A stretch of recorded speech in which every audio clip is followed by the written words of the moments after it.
He placed the ad in the newspaper, hoping to find company, but 5 women had already departed before the sun went down, all with the same excuse on their lips and the same fear in their eyes.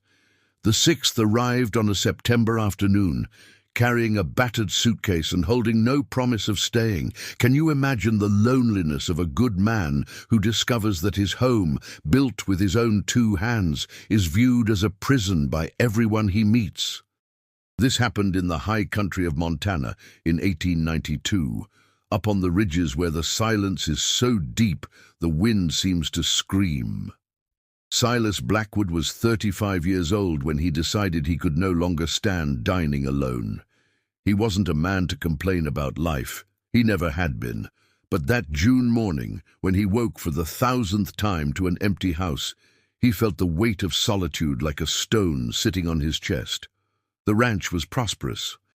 He had healthy cattle, fertile grazing lands that stretched as far as the eye could see, and a spacious timber house with a wide porch and a sturdy roof. He worked hard from sunrise until the last light of day faded. At night, he sat in his armchair, ate whatever he had hastily thrown together, and stared into the fire until sleep claimed him. I would love for you to tell me in the comments where you are watching this story from. I also ask that, if you are enjoying it, please leave a like and subscribe to the channel so you don't miss the next emotional stories. Your participation is very important to me. The decision to seek a wife didn't come from romanticism. It came from exhaustion. Silas had been a widower for 6 years. He had loved his first wife, Mary, with the quiet intensity of a man who doesn't know how to put feelings into words. She had died of fever during their 3rd winter of marriage. Since then, Silas had shut himself inside a routine that was half labor, half anesthesia.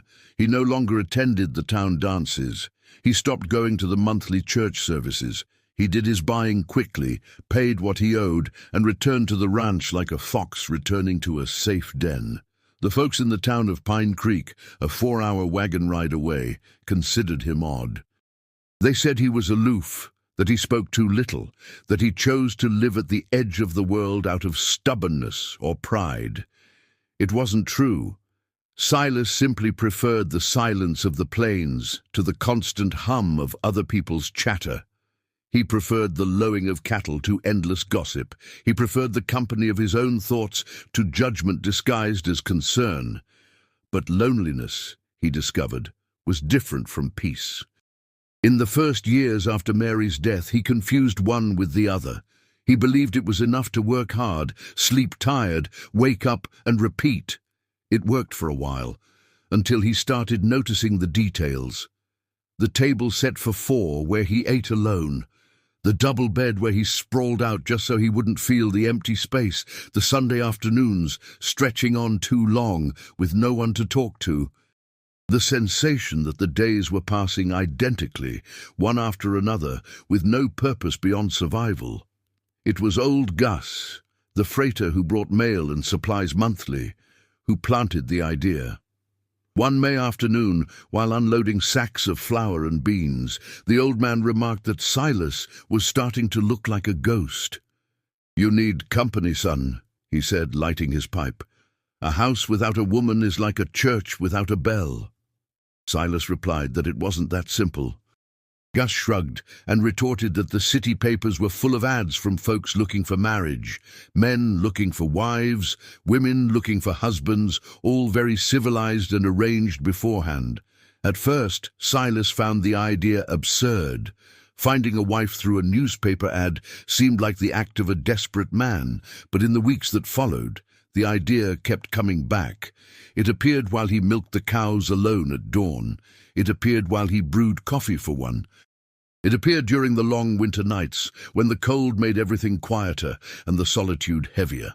Finally, on a morning of unusual heat, he sat at the kitchen table, took pen and paper, and wrote the ad with careful penmanship. Man of 35, widower, ranch owner, seeks honest and hard-working wife. Offers comfortable home, guaranteed support and respect. Interested parties respond to Silas Blackwood, care of Pine Creek, Montana. He reread it 3 times before deciding it was good. He placed it in an envelope along with the payment and sent it off with Gus, who promised to deliver it to the newspaper office as soon as he reached the capital. It took nearly a month for the first replies to arrive. Silas didn't expect many. After all, he was a simple man, lived far out, and had no title or important family name. But 5 letters arrived that first month. 5 different women, with different stories, all saying they were interested in meeting him. Silas felt something he hadn't felt in years: hope. The first was Amelia, a 32-year-old from St. Louis, also a widow, who wrote a polite letter saying she sought a fresh start far from the city. Silas replied, explaining the location of the ranch, the distance from town, the routine of the range. He arranged for her to come on a specific date and said he would pick her up in town with the wagon. Amelia arrived on an August morning. She was a woman of groomed appearance, dark dress, a hat with a ribbon.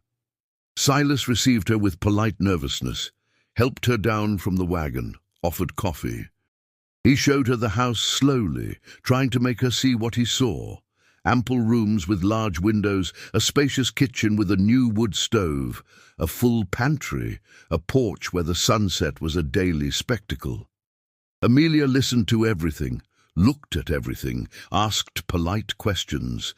Silas began to believe that maybe this time his luck had turned, until she asked how far it was to the nearest church.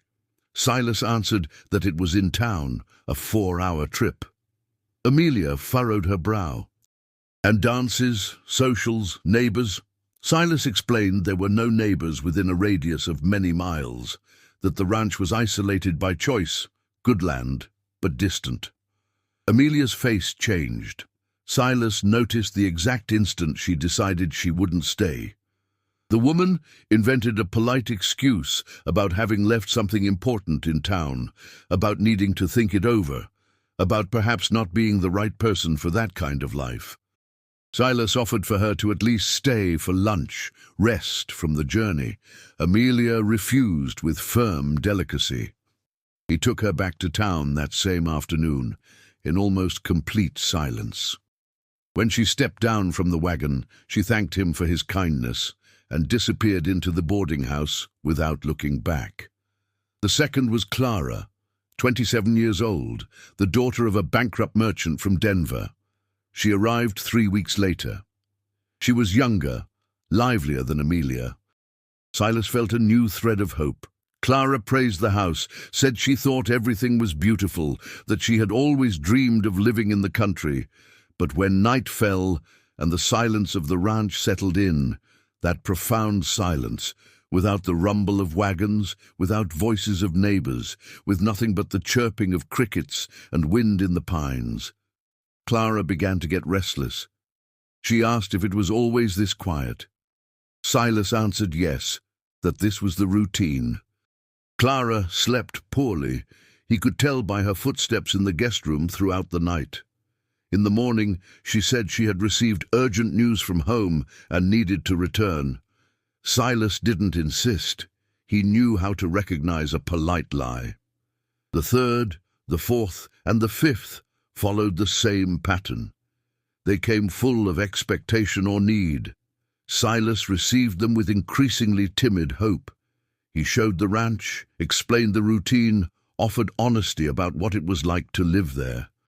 All of them thought the house was handsome, the land fertile, Silas a decent man, but none could imagine a life in that isolation. One said clearly she would go mad without anyone to talk to. Another confessed she was afraid of such a desolate place, so far from everything. The fifth didn't even wait for the day to end. She invented a headache and asked to return before lunch. Silas stopped answering the ads after the fifth rejection. He felt ashamed of himself, of the ranch, of the life he had built. He began to believe the problem was him. Maybe he was too aloof, too quiet, too strange, as they said in town. Maybe Mary had stayed with him out of pity, or because she didn't know any better. Maybe he was destined to die alone on these plains, buried without anyone to mourn him. The weeks passed heavily. September arrived with cold winds announcing the coming winter. Silas returned to his usual routine, but now he carried defeat on his shoulders. He didn't speak to anyone about the 5 women who had left. Old Gus noticed, because the old man noticed everything, but had the sensitivity not to comment. He just brought the supplies, smoked his pipe, and left without asking questions. It was on a September afternoon, the 23rd, that Silas saw a wagon coming up the dirt track. He wasn't expecting visitors. Gus wasn't due back until early October. He thought maybe it was someone from town with a message or a parcel. But when the wagon stopped in front of the house, a woman he had never seen before stepped down. She was thin, of average height, wearing a simple dress of faded fabric and a hat that had seen better days. She carried a battered leather suitcase and looked at the house with an expression Silas couldn't immediately decipher. The driver, a man Silas recognized as one of the freighters who ran routes through the region, stepped down as well and explained he'd been paid to bring the lady out there. Silas walked down the porch steps, confused. He looked at the woman, who looked back with dark, tired eyes. "Forgive the intrusion," she said, her voice firm despite visible exhaustion. "My name is Natalie Bennett. I answered your ad in the paper. I sent a letter warning I was coming, but perhaps it didn't arrive in time." Silas stood still, processing.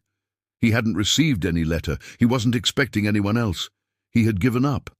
But there she was, Natalie Bennett, standing in front of his house with a suitcase in hand and the look of someone who had nowhere else to go. The freighter cleared his throat, impatient. "I'll leave the lady here then," he said. "I got to make tracks before dark." Silas nodded, not quite knowing what to do. He paid the man, who departed, kicking up dust on the road. The two of them stood there, Silas and Natalie. The silence of the ranch wrapped around them like a heavy blanket. "You can come in," Silas said finally, reaching for her suitcase. "You must be tired from the trip." Natalie climbed the steps behind him. Silas opened the door and let her enter first. The house smelled of pine wood and stale coffee. He gestured to the chair in the living room. "Sit, I'll make fresh coffee." Natalie sat with an upright posture, hands in her lap, looking around with an attention that seemed to catalogue every detail. While Silas busied himself at the stove, he felt the weight of the moment. One more who would leave before nightfall. One more who would find everything beautiful but impossible. One more rejection he would have to swallow in silence. He prepared the coffee with excessive care, buying time, delaying the inevitable. When he returned with the cups, Natalie had taken off her hat. Her hair was dark brown, tied in a simple bun. She had a face with common features, but eyes that seemed to see more than they should. "Thank you," she said, accepting the cup. Silas sat in the other chair, leaving a respectful distance between them. They drank the coffee in silence for a few minutes. Finally, Silas gathered the courage and asked about the letter she mentioned. Natalie explained she had sent it 3 weeks ago, saying she would come as soon as she managed to scrape together money for the passage. "I'm a teacher," she said, "or I was. The school where I worked closed 2 months ago. I lost my job and the boarding house where I lived. I saw your ad in a paper someone had left at church. It seemed reasonable." Reasonable. Silas almost smiled at the word. Nothing about this was reasonable. A woman traveling alone to meet a stranger in the middle of nowhere based on a newspaper ad. But he said none of that. Instead, he began to explain what he had explained to the other 5. The ranch was isolated, very isolated. The nearest town was a 4-hour wagon ride away. There were no neighbors, there was no church nearby, no shops, no parties, no dances. There was no one but him and the silence. Natalie listened to everything without interrupting. When he finished, she asked a question different from the others. "Does the house have good bones?" Silas confirmed it did. "Is there enough food?" "Yes, the pantry was always full." "Is the work very heavy?" Silas explained that he took care of the cattle and the fields, that the house needed the normal care of any home. Natalie nodded thoughtfully. "Then I don't see a problem," she said, with a simplicity that disconcerted him. Silas looked at her, trying to understand if it was desperation or courage. The others had also said they didn't see a problem in the beginning. The problem came when night fell and the silence got too loud, when the next day dawned the same as the one before, when the loneliness of the place became too real. He decided to be more direct. "Look, Miss Natalie, I've had 5 women here before you. They all left the same day. Said it was pretty, but they couldn't imagine a life here. That it was too far, too quiet, too isolated. I won't be offended if you want to do the same." Natalie placed the empty cup on the table with care. She looked at Silas with a serene expression. "Can I see the rest of the house?" Silas nodded and stood up. He showed her everything slowly.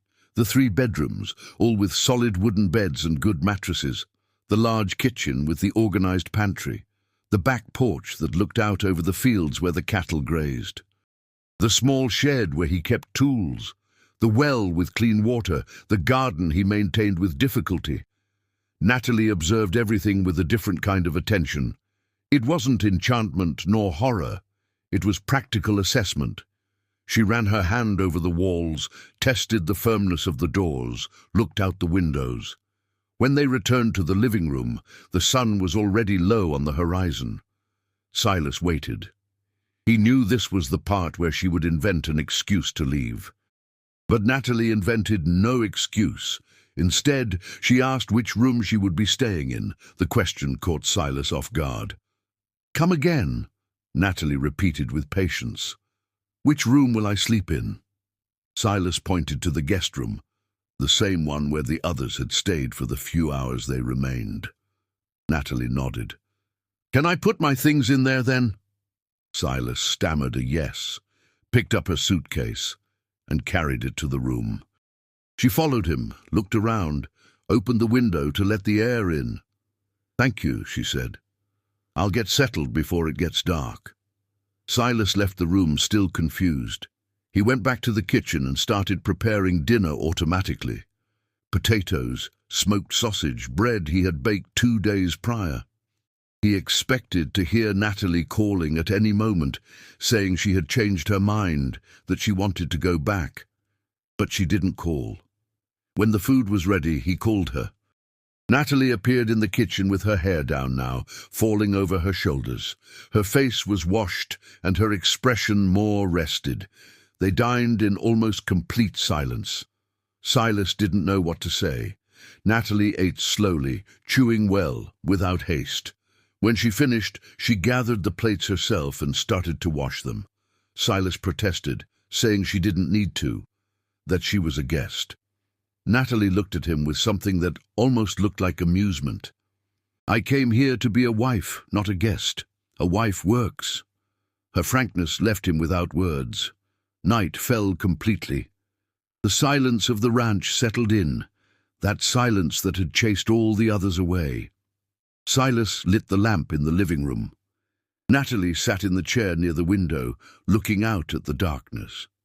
Silas waited. He waited for her to say she was afraid, that it was too spooky, that she wanted to leave. But Natalie said none of that. She just stayed there looking, breathing deep as if finally able to fill her lungs after a long time. "It's quiet," she commented after a long while. Silas confirmed that yes, it was always like this. Natalie turned her face to him. "Good," she said simply. Silas didn't understand. "Good?" She nodded. "I spent the last few years living in a boarding house with thin walls, where I heard everything the neighbors did. I heard fights, parties, crying. At the school it was 30 children screaming at the same time. In the street, wagons, peddlers, constant gossip. I was tired of noise. This here is rest." Silas stood looking at her, trying to process that answer. None of the others had spoken like that. None had seen the silence as rest. All had seen it as a prison, as boredom, as a slow death. but Natalie saw it differently. Her eyes held an expression of peace that Silas recognized because it was the same expression he himself felt when he returned from town to the ranch. "You aren't going to ask to go back tomorrow?" he asked in a low voice. Natalie looked directly at him. "Why would I ask that?" Silas didn't know how to answer. She continued, voice firm but not unkind. "Look, Silas, I'm going to be honest with you. I didn't come here for love. I didn't come because I read your ad and imagined a storybook romance. I came because I have no job, I have no home, I have no money. I came because I need a place to stay. But now that I'm here, I see that you aren't looking for romance either. You're looking for company, help, someone to share this life. It seems like a fair deal to me. I stay, I work, I help. You provide a home and support. We are adults. We can make this work without needing to pretend something that doesn't exist." Her brutal honesty was like a slap and a relief at the same time. Silas had spent so much time trying to impress the others, trying to make the ranch seem better than it was, trying to be more charming than he could manage. And there was Natalie, saying exactly what she thought, without frills, without lies. It was strange. It was uncomfortable. It was also refreshing. "All right," he said finally. "We can try." Natalie nodded, satisfied. "Then let's sleep. Tomorrow I start learning the routine of the house." She stood up, wished him good night, and went to her room. Silas remained sitting in the living room for a long time after that, staring into the fire, trying to understand what had happened. For the first time in 5 attempts, a woman had spent the first night at the ranch. Not out of enchantment, not out of romanticism, but out of a practical and honest choice. He didn't know yet if it would work out. He didn't know if Natalie would change her mind the next morning or the next week, when the isolation became routine and not just novelty. He didn't know if they could coexist, two strangers trying to build a common life without love as a foundation. But for the first time in a long while, Silas felt something beyond resignation. He felt curiosity about who this woman was, with the tired eyes and sharp honesty. Curiosity about what would happen in the coming days. Curiosity about the possibility that maybe, just maybe, she would stay. Natalie woke with the rooster's crow and the sunlight entering the bedroom window. For a moment, she didn't know where she was. The dark timber ceiling, the smell of the range coming from outside, the deep silence broken only by the sounds of nature. Then she remembered. The ranch. Silas. The decision she had made. She got up slowly, feeling her body ache from the long journey of the previous day. She dressed in the simplest dress she had, pinned her hair in a practical bun, and left the room. The house was empty. Natalie walked to the kitchen and found hot coffee in the pot on the stove, fresh bread on the table, butter in an earthenware crock. There was a note written in careful handwriting next to it. "Went out to milk the cows. Help yourself. Back soon." Natalie took a cup, poured the coffee, sat at the table. She ate slowly, appreciating the simple taste of bread and butter, the strong, bitter coffee. Through the kitchen window, she saw the fields stretching to the horizon, the cloudless blue sky, the intense green of the pasture. When she finished, she washed her cup and began to explore the house with more attention than she had the night before. The living room had solid, dark wood furniture, a large stone fireplace, 2 comfortable chairs, a small shelf with books. Natalie approached the shelf curiously. There were about 15 books there, spines worn from use. She ran her fingers over the titles. She recognized some English classics, a book of poetry, 2 on cattle breeding, 1 on medicinal plants. They were read books, loved books, not just decoration. The kitchen was spacious and organized. Pans hanging on the wall, pantry with shelves full of supplies, the wood stove well cared for. Natalie opened the pantry and saw sacks of flour, beans, rice, sugar. There was smoked sausage hanging, potatoes in a crate, onions, garlic. There was organization there, method. It wasn't the house of a slovenly man. It was the house of someone who had learned to care for himself with dignity. The bedrooms were simple but clean. The room Silas used had a bed made with military precision, clothes folded on the chair, nothing out of place. The guest room where she had slept had the same functional simplicity. The third room was empty except for a table against the wall and a wooden box in the corner. Natalie didn't touch anything, just observed. She returned to the kitchen and started to work. First, she swept the floor. Then, she washed the dishes Silas had left from the morning. She cleaned the table, organized the pans, stocked the stove with wood from the pile out back. She was finishing when she heard footsteps on the porch. Silas entered carrying 2 milk pails. He stopped when he saw her there, working, as if he hadn't expected it. "Good morning," Natalie said naturally. Silas returned the greeting with a hesitant voice. He placed the pails on the counter and looked around, noticing the cleaner kitchen, the tidier house. "You didn't have to," he began. Natalie interrupted him with polite firmness. "We agreed yesterday. I'm not a guest, I'm a wife. A wife works." Silas had no answer for that. He just nodded and began to strain the milk using a clean cloth and a clay vessel. Natalie watched him work. Silas had large, calloused hands, but careful gestures. He strained the milk with attention, without haste, making sure it was clean. When he finished, he separated a pitcher for drinking and put the rest in larger vessels to make cheese later. Natalie asked if he made his own cheese. Silas confirmed he did, that he had learned out of necessity when his first wife died. "It wasn't as good as what Mary used to make," he admitted, "but it was edible." The mention of the late wife left a brief silence between them. Natalie didn't ask questions. She respected the invisible boundary she sensed. Instead, she asked what else needed doing. Silas explained that he took care of the cattle, the fences, the fields, the house, the vegetable garden, the food, had been his responsibility too in recent years. If she could take on those things, it would help a lot. Natalie agreed. They established the routine. He woke before dawn, milked the cows, tended to the animals.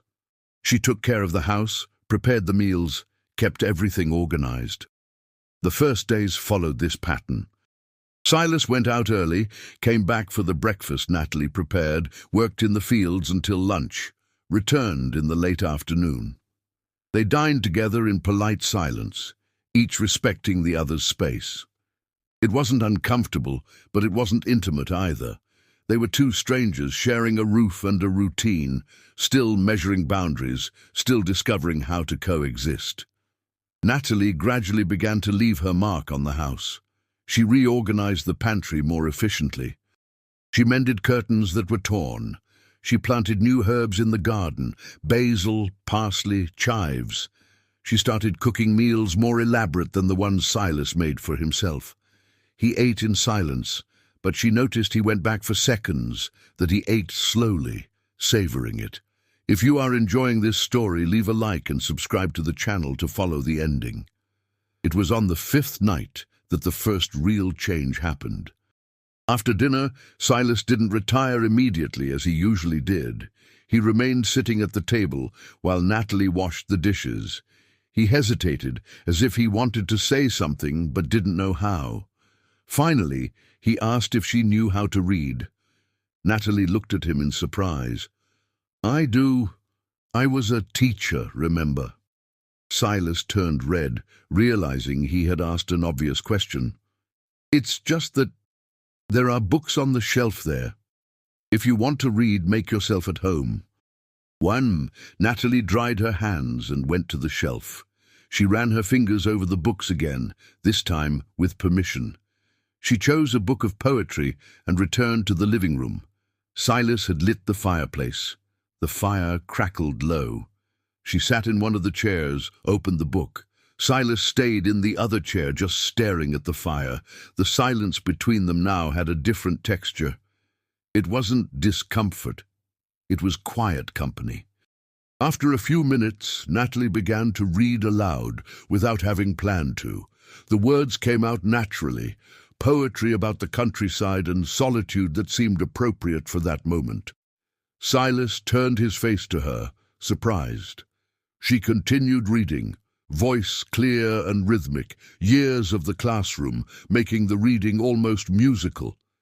When she finished the poem, Silas asked her to read another. Natalie read, and another, and yet another. They stayed there until late, she reading, him listening, the fire popping, the cold night outside. When they finally went to sleep, Silas thanked her. "It's been a while since I heard poetry," he said in a low voice. It was good. Natalie smiled, the first genuine smile he had seen on her since she arrived. "I can read again tomorrow, if you like." Silas nodded, something akin to gratitude in his dark eyes. "I'd like that." That became a ritual. Every night, after dinner and cleaning up, they sat in the living room. Sometimes Natalie read, sometimes they just talked. Silas began to talk more, telling her about the ranch, about the cattle, about the seasons. Natalie told him about her years at school, the students, the towns where she had lived. They weren't deep conversations yet, but they were a bridge being built, brick by brick. 1 week after Natalie's arrival, the first storm hit. It came in the afternoon, sudden and violent as spring storms often are. The sky darkened in minutes, wind began to howl, thunder exploded. Silas was in the fields when it started.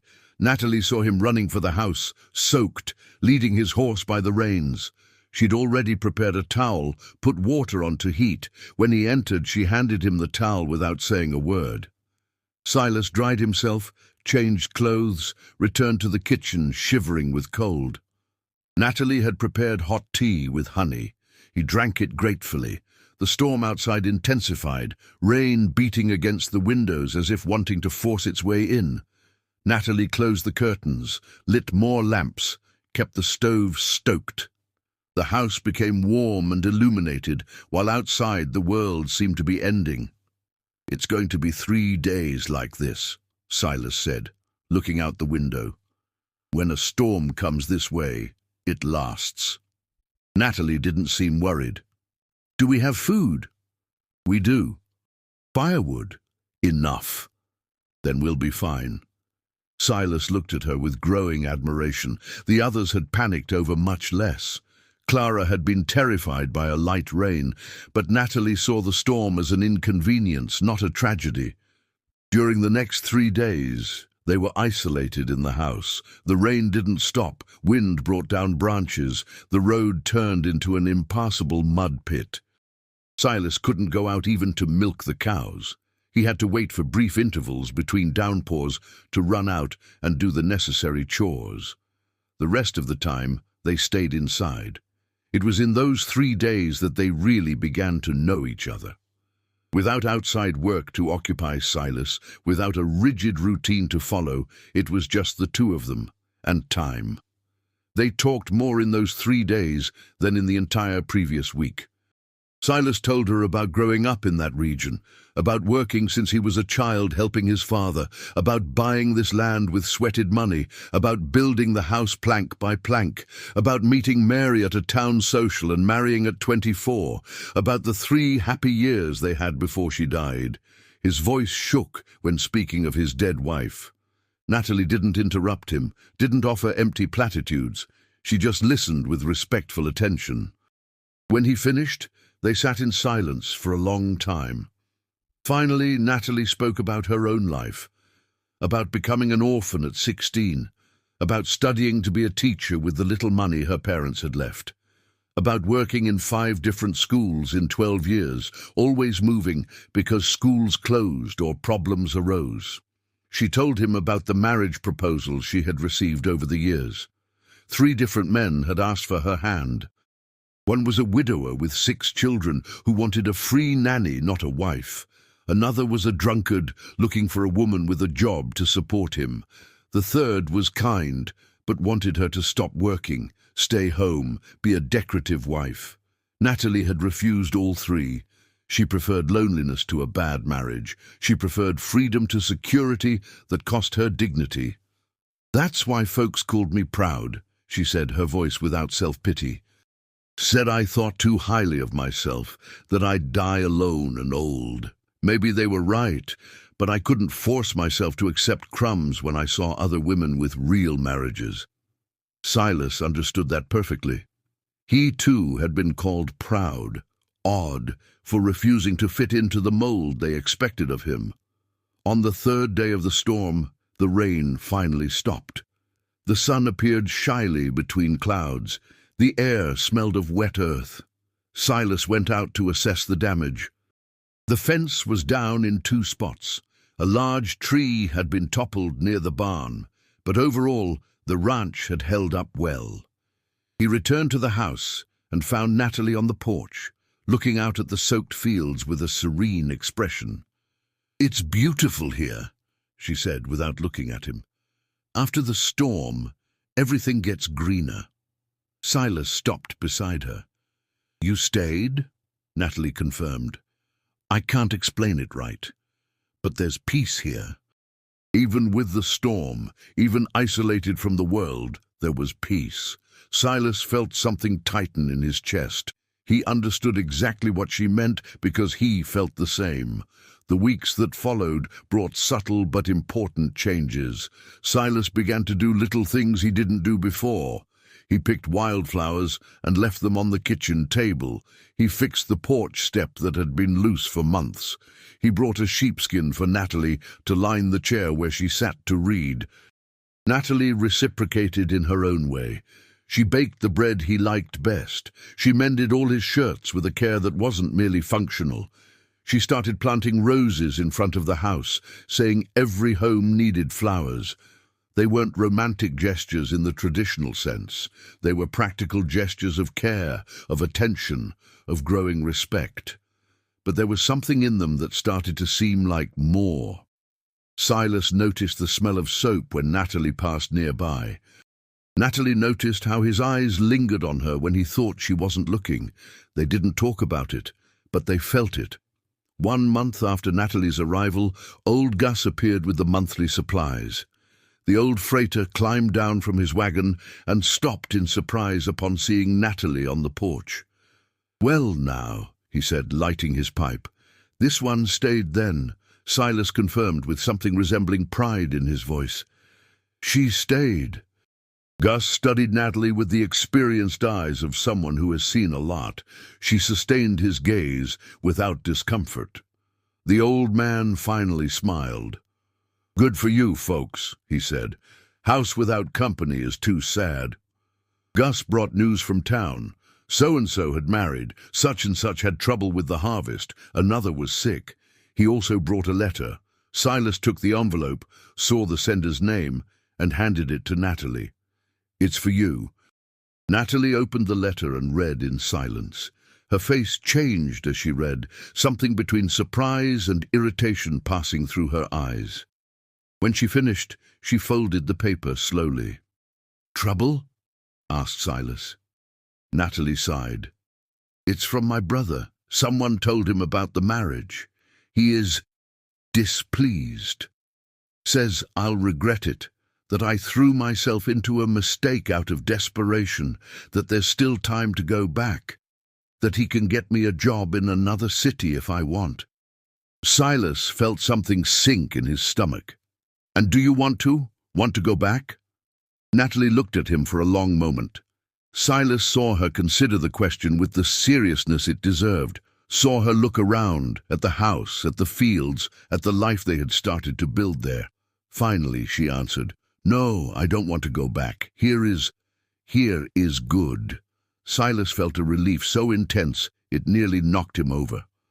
Gus witnessed the exchange with silent wisdom. When he left, he commented quietly to Silas that he was lucky to have found a woman who saw value in the right things. Silas agreed completely. He was lucky indeed, more lucky than he deserved. But the brother's letter planted a seed of worry in Silas. What if Natalie changed her mind? What if, with time, she started missing the life she had before? What if the isolation that now seemed liberating eventually became a prison? He had seen the other 5 change their minds in hours. Who guaranteed Natalie wouldn't change hers in months? Natalie noticed the change in him. Silas became quieter in the following days, more distant. She understood the fear without him needing to speak. One night after dinner, she confronted him directly. "You're worried I'll leave," she said. It wasn't a question. Silas didn't deny it. "It would be reasonable if you did," he answered. "It's not an easy life here. And you have options now. Your brother can help." Natalie placed the dish towel on the table firmly. She looked at Silas with an intensity that made him stop washing the plates. "Listen here, Silas Blackwood. When I came here, I came because I had no choice. That is true, but I stayed because I wanted to. Every day that has passed, every morning I woke up, every night I slept was a choice. I am not a prisoner here. I am a free woman who decided to stay. And I will keep deciding to stay as long as it is what I want. Understood?" Her vehemence broke something in Silas. It broke the fear, the insecurity, the certainty that he would be abandoned again. He nodded, voice husky. "Understood." Natalie softened her expression. "Besides," she continued in a lighter tone, "I already planted the roses. I'm not leaving before seeing them bloom." Silas smiled, the first genuine smile she saw on him. "They'll take months to bloom," he warned. "I know," replied Natalie. "I'll be here to see it." That conversation changed something between them. The tension Silas carried disappeared. The polite distance they maintained began to shrink. They started sitting closer in the living room at night. They started exchanging glances that lingered a second too long. They started smiling more, laughing at little things, creating inside jokes that only the 2 of them understood. One afternoon, Silas returned from the fields earlier than normal. He found Natalie on the porch, sewing. She had discovered a box of old fabrics in the empty room and was making new curtains for the living room. The afternoon sun illuminated her hair, which was loose, falling down her back. Silas stopped and really looked, for the first time without feeling guilty about it. Natalie was beautiful. Not in an obvious way, not in a way that drew attention at a party. She was beautiful the way fresh water is beautiful after a hot day, the way silence is beautiful after too much noise. A quiet, solid, real beauty. She looked up and caught him staring. They stayed like that for a suspended moment, the air between them charged with something new. "Need help?" asked Silas with a voice strange even to himself. Natalie smiled slowly. "Can you hold the curtain so I can check the length?" Silas approached, took the edge of the fabric. They stood very close, closer than they had stood since she arrived. Silas smelled the scent of soap and rosemary coming from her. Natalie felt the heat radiating from him, the smell of sun and honest work. "Is that good?" she asked, voice lower than necessary. Silas swallowed hard. "That's good." Natalie held his gaze for one more second before going back to work. But the smile playing at the corner of her mouth said she knew exactly what had happened in that moment. That night, after the reading, after the conversations when they went to sleep, Silas stopped Natalie before she entered her room. "Natalie," he began, hesitant. She waited. I'm glad you stayed. Very glad." Natalie tilted her head, studying his face. "I am glad too, Silas." They stood there in the dark hallway, wanting to say more, not knowing how. Finally, Natalie did something unexpected. She reached out and touched his arm, a light and quick touch, but one that burned through the fabric of his shirt. "Good night," she said. "Good night," he replied, voice raspy. She entered the room, closed the door. Silas stood in the hallway for a long time, feeling the spot where she had touched, knowing something had changed between them irreversibly. From that day on, the nature of their relationship began to transform. They were still careful, still respected boundaries, But the boundaries were shifting, moving, opening possibilities. Accidental touches became purposeful touches. Furtive glances became sustained looks. Comfortable silences became pregnant with meaning. Silas began playing the guitar at night, something he hadn't done for years. He had put the instrument away after Mary died, feeling he no longer had a right to music. But one night he took it out of the case in the spare room, wiped off the dust, tuned the strings. He played simple songs, rusty fingers finding forgotten chords. Natalie listened, enchanted. "I didn't know you played," she said. Silas shrugged. "Been a while since I played. Thought I'd forgotten. But I reckon some things you don't really forget." It wasn't about the guitar he was talking. Natalie understood. "Some things we don't forget," she agreed softly, "and some things we learn again in a new way, with a new person." Their eyes met. Silas strummed a final chord and set the guitar aside. "Natalie," he began, but she shook her head. "Not now," she said gently. "It's still early. Let's go slow." Silas understood. She was right. What was growing between them was too precious to rush. 2 months after Natalie's arrival, the decisive moment happened. Her brother appeared.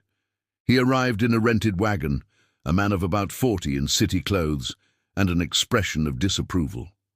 Natalie was in the garden when she saw the wagon coming up the drive. She knew immediately who it was. She called Silas, who was in the barn. "My brother," she said simply. Silas wiped his hands, straightened his shirt, and went to meet the visitor with Natalie at his side. The brother stepped down from the wagon and looked around with barely disguised disdain.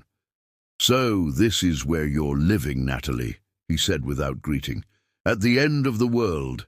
Natalie crossed her arms. "Good afternoon to you too, Henry." Henry finally looked at Silas, a cold and critical assessment. "You must be the husband." Silas extended his hand. Silas Blackwood. Henry shook the hand without enthusiasm. "I came to get my sister," Henry said straight to the point. "I got her a job at a school in Billings. It's a big city, civilized. She can restart her life properly." Silas felt his stomach drop, but said nothing. He looked at Natalie. She looked back, expression firm. "I'm not going, Henry," she said calmly. "I already told you that in the letter I sent." Henry made an impatient gesture. "You aren't thinking straight. Look at this place. It's isolated, it's backward, it's complete solitude. What are you going to do here? Grow old alone, taking care of someone else's house?" "It's not someone else's house," Natalie replied. "It's my house, and I'm not alone." Henry looked from Silas to Natalie, something like pity in his eyes. "Natalie, you barely know this man. You married out of desperation. But you don't need to continue in this mistake. You can come back. You can have a real life." Natalie took a step forward, voice still calm, but with steel underneath. "This is my real life, Henry. For the first time in years, I am living how I want, not how others expect. It isn't a mistake. It is a choice." "But what is here?" insisted Henry, frustrated. "What does this place offer?"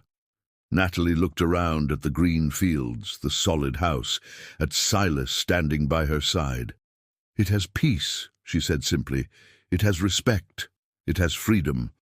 And it has the possibility of a future that I build, not one given to me as a favor." Henry shook his head, defeated. "You are making a mistake," he repeated, "but I see you won't listen to me." Natalie softened a little. "I know you're worried, but I'm fine, Henry. Better than I have been in a long time. Trust me." Henry sighed deeply. He looked at Silas with an expression of warning. "I hope you know how to take care of her. If you don't, you'll have to answer to me." Silas met his gaze without wavering. "I'll guard her with my life," he promised, "and she looks after me the same way. It's a partnership, not ownership." Henry stayed a little longer, refused an invitation for lunch, and finally departed with disapproval still evident, but resignation too. When the wagon disappeared down the road, Natalie released the breath she'd been holding. Silas touched her shoulder gently. "Are you all right?" Natalie turned to him, eyes shining with emotion he couldn't completely identify. "I am," she said. "For the first time in a long time, I am exactly where I want to be." And then she did something neither of them expected. She took a step forward and hugged Silas. It was a simple hug, but intense. Silas stood paralyzed for a second before reciprocating, arms wrapping around her with care, as if she were a precious thing that could break. They stood like that for a long moment, hot sun upon them, soft wind bringing the smell of the plains, the whole world reduced to that embrace. When they separated, something had definitely changed. They were no longer strangers sharing a house.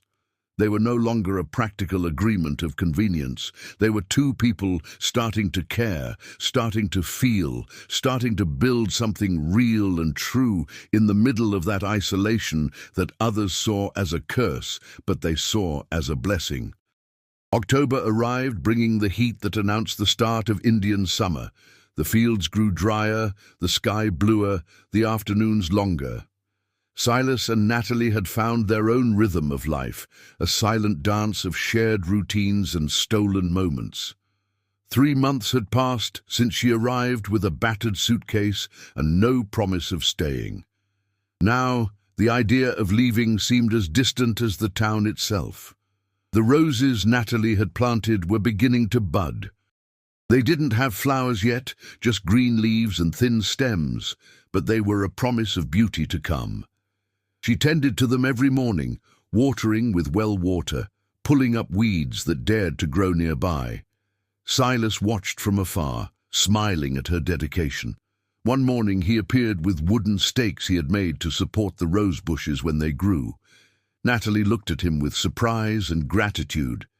"Thank you," she said, touching one of the stakes. "They look wonderful." Silas shrugged, trying to hide the pleasure he felt at the praise. "Can't let your roses fall over," he justified. The coexistence between them had gained layers that didn't exist in the beginning. They knew each other's habits. Natalie knew Silas always woke before dawn, that he liked his coffee very strong, that he had a habit of standing on the porch watching the sunset before coming in for dinner. Silas knew Natalie hummed softly while she cooked, that she pinned her hair differently depending on the work she was going to do, that she had a special way of furrowing her brow when she was concentrated on sewing, but beyond habits, they knew deeper things. Silas discovered Natalie was afraid of thunder, though she never admitted it aloud. He noticed by the way she got quieter during storms, how she held her teacup tighter. Natalie discovered Silas had nightmares sometimes, nights where he woke with a start from memories of his dead wife. She heard through the thin wall, but respected him too much to comment. Only the next day she would make the coffee stronger and bake the bread he liked best, a silent care he understood without words. The touches between them had become more frequent and less accidental. Silas's hand resting on her back when he passed in the kitchen. Natalie's fingers adjusting his shirt collar before he went out to work. His arm offered when they walked the fields in the afternoon. Her hand accepting the support. Fingers interlaced with growing naturalness. They were touches that said more than words, building intimacy brick by brick. One night, while Natalie read in the living room, Silas picked up the guitar and began to play a song she didn't know. It was a soft melody, melancholic but beautiful. When he finished, Natalie asked what it was. Silas hesitated before answering. "I wrote this song," he confessed. "Years ago, when Mary was still alive, never played it for anyone after she died." Natalie felt the weight of the trust he was placing in her. "It's beautiful," she said sincerely. "Sad, but beautiful. Can you play it again?" Silas played it again, and this time Natalie paid attention to every note, every pause, every chord. When he finished, she said something she hadn't planned. "You know what that song needs? It needs a continuation. The sad part already exists, but it's missing the part where hope returns." Silas looked at her for a long moment. Then, right in front of her, He picked up the guitar and started playing a new sequence, lighter chords, a happier rhythm. He improvised a continuation that transformed the melancholy into something close to joy. Natalie smiled, and when he finished, her eyes were shining. "Perfect," she said softly. It was perfect. That night, when they went to sleep, Silas stopped in the hallway as had become custom. But this time, instead of just saying goodbye, he gathered courage. "Natalie," he began, voice hesitant, I am happy. Very happy. And it's because of you." Natalie felt her heart accelerate. "I am happy too, Silas." They stood looking at each other, the air between them charged with possibility. Silas took a step forward, slowly, giving her time to retreat if she wanted. She didn't retreat. He raised his hand and touched her face, a touch soft as a butterfly's wing. "May I?" he asked, voice raspy. Natalie answered by leaning forward, closing the distance between them. The kiss was shy at first, careful, testing boundaries. But then Natalie placed her hand on the back of his neck, and Silas pulled her closer, and the kiss deepened, gaining an urgency that came from months of restraint. When they finally separated, both were breathless, hearts beating fast. "Good night, Natalie," said Silas, voice choked with emotion. "Good night, Silas," she replied, a smile on her lips. They entered their respective rooms, but neither slept easily that night. They lay in the dark, replaying that moment, knowing they had crossed a line that couldn't be uncrossed, and they didn't want to go back. The following days brought a change in the dynamic between them. What had been careful and respectful turned openly affectionate. Silas kissed Natalie's forehead when he left for work.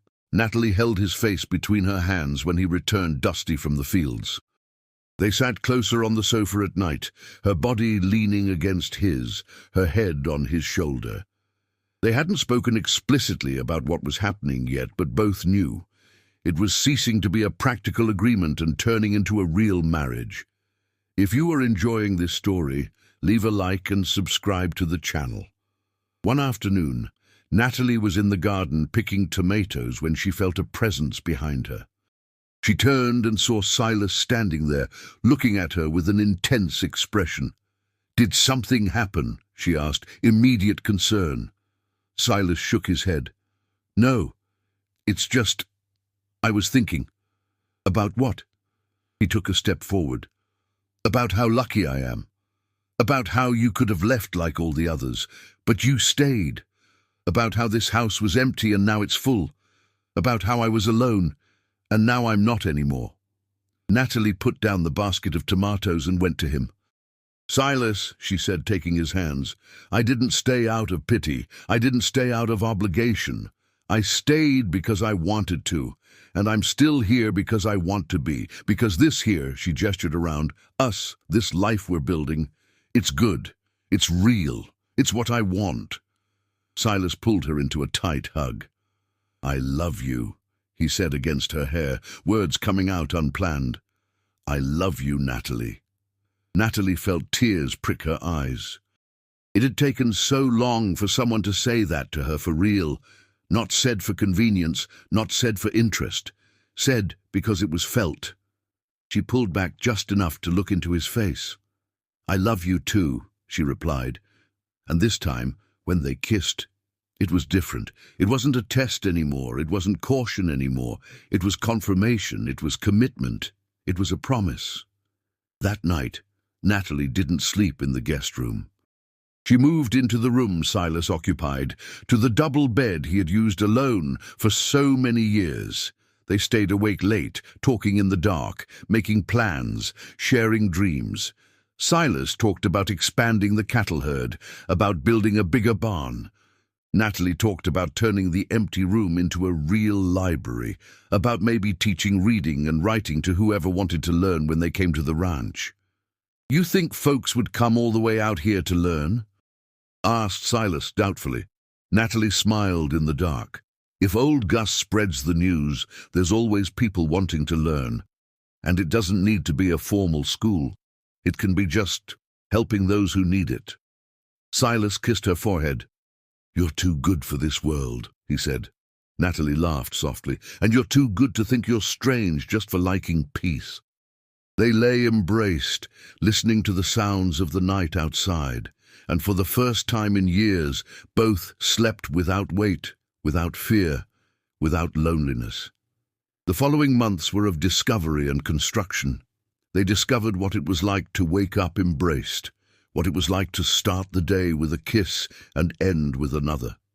They discovered the pleasure of working side by side, him in the fields, her in the house, but always conscious of the other's presence. They discovered that love wasn't just a grand romantic gesture, but it was also coffee made the right way. It was a shirt mended with care. It was a word of encouragement on a hard day. It was a comfortable silence that didn't need to be filled. Old Gus noticed the change when he returned in November. He climbed down from the wagon and saw Silas and Natalie working together fixing the fence, laughing at something one had said. The old freighter smiled around his pipe. "You two look happy," he commented. "We are," replied Natalie without hesitation. "Very happy." Gus looked at Silas. "And you, son? Still looking like a ghost?" Silas smiled, a wide and genuine smile the old man hadn't seen in years. "No, the house has life now." Summer arrived strong, bringing intense heat and double the work. But not even the heat diminished their spirits. Silas woke early and worked hard, but now he returned home with expectation, not resignation. Natalie took care of the house, the garden, the roses that were finally starting to bloom, small red buds promising beauty. One morning, she called Silas to see the first open rose. He stopped work and came running. The two of them crouched, looking at the perfect flower, deep red against the green of the leaves. "You said you'd only leave after seeing them bloom," Silas reminded her with a voice too casual. Natalie looked at him with amusement in her eyes. "I did say that." "So?" She leaned in and kissed him quickly. "I guess I'll have to stay to see the second, the third, all the others." Silas pulled her into a hug. "Better you stay forever then, because I'll plant roses for the rest of my life if I have to." Natalie laughed, a sound that had become the soundtrack of the ranch. "It won't be necessary," she said. "I already decided I'm staying forever." January brought frequent storms, but none as violent as that first one. Even so, every heavy rain was an excuse to stay indoors, reading, talking, simply being together. Silas had resumed the habit of carving wood at night. He made small figures that Natalie collected with affection: a bird, a horse, a flower. One night, he handed her a different figure. It was a couple embraced, two forms merging into one. "It's us," he explained shyly. Natalie held the carving with care, eyes watery. "It's perfect," she whispered. "I'll keep it forever." February was a month of practical decisions. They went to town together, a long trip but necessary. They needed to register the marriage officially, needed to advise that Natalie was living at the ranch permanently. The whole town was curious. People looked at them with a mixture of surprise and speculation. Silas, the odd hermit, had managed a wife who stayed. Natalie, the proud teacher, had accepted living at the end of the world. They ran into Mrs. Higgins, the woman who ran the boarding house where the other candidates had stayed. The old woman looked Natalie up and down. "So you're the one who stuck it out," she said. "The others all said it was impossible to live out there." Natalie held Silas's hand firmly. "The others were looking for something different. I found exactly what I needed." Mrs. Higgins studied the two, noticing the intertwined hands, the way they looked at each other. Finally, she smiled. "Sometimes what everyone rejects is exactly what the right person needs. Happiness to you both." They returned to the ranch in the late afternoon, tired but satisfied. They had resolved everything they needed to resolve. Now they were officially married in the eyes of the law, not just by private agreement. When they arrived, Silas helped Natalie down from the wagon and pulled her into a long kiss. "Welcome home, Mrs. Blackwood," he said when they separated. Natalie smiled. "It's good to be home, Mr. Blackwood." March brought a small crisis. Natalie received another letter from her brother, this time friendlier. Henry wrote saying he had accepted her choice, but asked that she visit at least once a year, that she not vanish completely from the family's life. Natalie showed the letter to Silas, worried about his reaction. Silas read in silence and then handed it back. "You should go," he said. "He's your brother. Don't you miss your family?" Natalie hesitated. "I do," she admitted, "but I'm afraid of going and you thinking I won't come back." Silas held her face between his hands. "Natalie, I trust you completely. You already proved you stay because you want to, not because you have to. Go visit your brother, kill the longing, and then come back. I'll be here waiting for you." His confidence moved her deeply. They agreed she would go in April, stay a week, and return. When the time for the trip came, Silas took her to town and waited for the stagecoach to leave. Natalie said goodbye with a long kiss and a firm promise. 1 week. I'll be back in 1 week. Silas waved until she disappeared down the road, then returned to the ranch alone. The house seemed strangely empty without her. He worked double to not think about the absence, but at night the loneliness returned. It wasn't the same loneliness as before, when it was permanent and heavy. It was missing someone, which was different but still hurt. Natalie returned exactly when she promised, 7 days later. Silas saw her stepping down from the coach and felt a relief so great his legs almost failed. She ran to him and threw herself into his arms. "I missed you so much," she said against his chest. Silas hugged her tightly. "I missed you too. How was it?" Natalie told him about the visit, about how her brother had been more receptive this time, about how the family had finally accepted her decision. "But I also told them," she said smiling, "that every day away from here was hard, that I counted the days to return, that my home isn't the city anymore, it's here, with you." April and May passed in a quiet rhythm of everyday happiness. They made plans for the future. Silas talked about teaching Natalie to ride better, so she could go with him when he needed to check the cattle in distant pastures. Natalie talked about making a bigger garden, maybe raising chickens. They discussed the possibility of building a bigger porch, with an extended roof, so they could sit outside even when it rained. June brought the winter cold.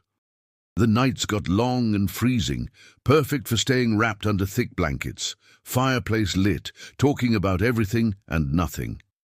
One night, Natalie asked a question she had been mulling over. "Silas, do you still think of her? Of Mary?" Silas didn't get defensive. "I do," he admitted, "sometimes. But not the way I thought before. Before, it was like a wound that wouldn't close. Now it's memory, good memory of a time that was good, but past." "You aren't competing with a ghost, Natalie. You are real, you are here, and it is you I love now." Natalie nodded, satisfied with his honesty. "I was afraid of that," she confessed, "of being second choice, of you being with me just because she isn't here anymore." Silas turned to her, intensity in his eyes. "You aren't second choice. You are the right choice at the right time. Mary was important, I won't deny that, but you are my present and my future. It's different, but it isn't less. It's even more because now I know the value of what I have." Natalie kissed him, pouring all the love she felt into that kiss. July was a month of intense work. The fence needed extensive repairs. Part of the barn roof had to be replaced. Silas worked from sunup to sundown. Natalie helped him when she could, but also kept the house running, the food prepared, everything organized. They were a true team, each doing their part, trusting the other. At night they fell into bed exhausted, but satisfied with what they had achieved. August brought a surprise. Natalie began to feel nausea in the morning, excessive tiredness. changes in her body she recognized. She waited to be sure before telling Silas. One night after dinner, while they were sitting in the living room, she gathered courage. "Silas, I need to tell you something." He looked at her, sensing the nervousness. "What is it?" Natalie took a deep breath. "I'm pregnant. We're going to have a child." Silas stood paralyzed for a moment that seemed an eternity. Natalie felt sudden fear. What if he didn't want it? What if the memory of his first wife dying in childbirth returned to haunt him? But then Silas's face broke into a huge smile, eyes shining with tears he didn't try to hide. "Really? Are you sure?" Natalie nodded, laughing and crying at the same time. "I'm sure." Silas pulled her into a crushing hug. "We're having a child," he repeated, amazed. "We're going to be parents." The following months were of preparation and emotion. Silas became super protective, didn't let Natalie do heavy work, insisted she rest more. Natalie thought it was funny but also touching. They began to prepare the third room, which had been storage, turning it into a nursery. They painted the walls. Silas built a wooden crib with his own hands, carving delicate details on the sides.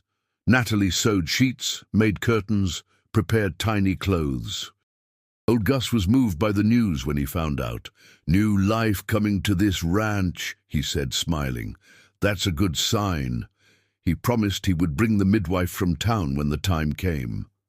Silas thanked him but was visibly nervous. Natalie noticed. One night, she took his hand and placed it on her belly where the baby was already moving. "Feel that?" she asked. "Everything is okay. I am okay. We are going to be okay." "Manais!" Silas felt the movement under his palm and felt fear mix with joy. "Please, take care of yourself," he implored. "I don't know what I'd do if I lost you." Natalie kissed his forehead. "You won't lose me. I'm strong. The midwife will be here, and you will be by my side. We'll get through this together, and we'll have our child in our arms at the end." Silas nodded, choosing to believe, choosing to trust. February of the next year brought the expected moment. Natalie went into labor on a warm morning. Silas sent for the midwife immediately, but knew it would take hours for her to arrive. He stayed by Natalie's side, holding her hand, wiping sweat from her forehead, praying silently for everything to go well. Natalie was strong, stronger than he had imagined. She worked through the pain, breathed as the midwife had taught when she visited months before, kept calm even when he was in internal panic. The midwife arrived in time, an experienced and calm woman who took control of the situation. She ordered Silas to boil water, bring clean cloths, keep himself useful so as not to freak out. Silas obeyed, hands shaking, heart in his throat. Every moan of pain from Natalie was a stab in him, but she kept strong, kept fighting, kept alive. When the baby's cry finally echoed through the house, Silas felt his knees go weak. The midwife appeared smiling. "It's a girl," she announced. "And the mother is fine. Both are fine." Silas entered the room with wobbly legs. Natalie was lying down, tired but radiant, holding a small bundle in her arms. She looked at him with an exhausted but happy smile. "Come meet your daughter," she said. Silas approached slowly, looked at the red, wrinkled little face of the baby, and felt a love so intense it hurt. He held his daughter with reverent care, amazed at that tiny being they had created. Natalie watched with eyes full of happy tears. "We're a family," she said softly. "A real family." Silas nodded, unable to speak, throat tight with emotion. The following months were of adaptation and discovery. They learned to care for the baby, to understand the different types of cries, to survive on little sleep. But even in the hardest moments, when they were exhausted and confused, they looked at each other and smiled. They had built this together. They had created life, home, family, in the place everyone said was impossible. 2 years passed in the blink of an eye. The ranch prospered. Silas expanded the herd as planned. Natalie turned the empty room into a small library and began teaching reading to the children of rural workers who came on Saturdays. The house was always full of life now, laughter, music, conversations, sounds of a child playing. On an October afternoon, Silas and Natalie were sitting on the expanded porch they had built, watching the fields turned golden by the sun. The little girl played near them, busy with a rag doll Natalie had made. Old Gus had visited in the morning and commented that in town everyone talked about them, about how they had proved that true love could bloom anywhere, even in the most isolated place. Silas took Natalie's hand and interlaced their fingers. "Do you regret it?" he asked. "Staying. All of this." Natalie looked around, at the house that had become a home, at the fields she now knew as well as any book, at the husband she loved, at the daughter playing happily. She looked at the rose bushes blooming along the porch, red and exuberant, a living reminder of when she had arrived there with nothing but fragile hope. "Not for a second," she replied finally. "This life, this place, it's everything I always wanted but didn't know I was looking for." Silas smiled, that wide smile she had learned to love. He pulled her closer. "Me too," he said. "I spent years thinking I was destined for loneliness, that no one could stand to stay here. And then you arrived and transformed everything. You didn't change the place. You changed how I saw the place." Natalie rested her head on his shoulder. "You know what's funny? All those women who came before me saw a prison, saw impossible isolation, but I saw freedom. I saw peace. I saw possibility." Silas kissed the top of her head. "That's why you stayed, because you saw with different eyes, because you were the right person, not just any person." The sun began to set, painting the sky with shades of orange and pink. The soft breeze brought the smell of the plains and flowers. The little girl ran to them, asking to be held, and Silas lifted her up, placing her on his lap, while Natalie snuggled by his side. They stayed like that, the three of them, watching the day end, grateful for the life they had built together. In town, people would continue talking about the odd rancher who lived at the end of the world and the proud teacher who accepted living there. They would say it was luck, that it was fate, that it was a miracle, but Silas and Natalie knew the truth. It wasn't luck. It was a choice. A daily choice to stay, to love, to build something real in the middle of the isolation others feared.